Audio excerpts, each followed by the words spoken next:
নিয়তে শুনি না। 2 নম্বর কারণ হলো আমল করার জন্য চেষ্টা করি না, শুধু শুনি আমলের নিয়তে শুনি না, আর শুনলে এগুলোর উপরে আমল করি না, এজন্য আমাদের পরিবর্তন হয় না। আমাদের দুনিয়ার জিন্দেগির পরিবর্তন হয় না, আখিরাতের পরিবর্তন হবে না, ইমানের পরিবর্তন না, আমাদের পরিবর্তন না, চলাফেরার পরিবর্তন না, ব্যবহার আচরণের পরিবর্তন না, মুআমালাত মুআশারাতের পরিবর্তন, কোনো পরিবর্তন নেই।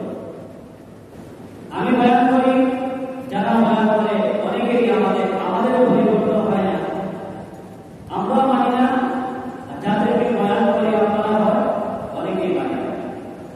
এর জন্য বয়ানগুলা আলোচনাগুলো আল্লাহর কাছে কথা বলে বিপরে বসে কথা বলছি, পৃথিবীর মধ্যে শ্রেষ্ঠ জায়গা কি কথা হচ্ছে কোরআন হাদিস থেকে। পৃথিবীর মধ্যে সব থেকে দামি কথা আল্লাহর কথা। ওমান আহসানু কাওলান মিম্মান দাআ ইলাল্লাহ। ওই কথা থেকে উত্তম কথা না হতে পারে যে ব্যক্তি আল্লাহ তাআলা কোরআন দিয়ে মানুষকে বোঝায়, মানুষকে দিনের দিকে ডাকে, দাওয়াত দিবে। তারা কোরআনের উপরে কোনো কথা হতে পারে না, এটা আল্লাহ তাআলা শুধুমাত্র আমি বলতেছি আপনার কাছে পৌঁছে, আল্লাহ তাআলা আমার কথা বলবেন না, বাপের।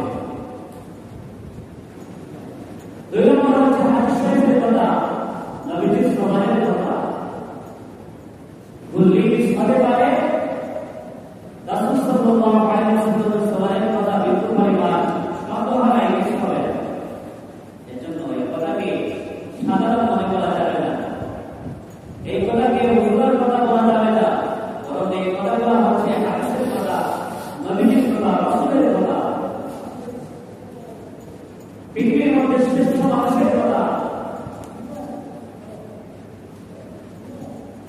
এজন্য কোরআন হাদিসের কথাগুলো আমরা মনোযোগ সহকারে শুনি, আমাদের নিয়মে শুনি, ইখলাসের নিয়মে শুনি।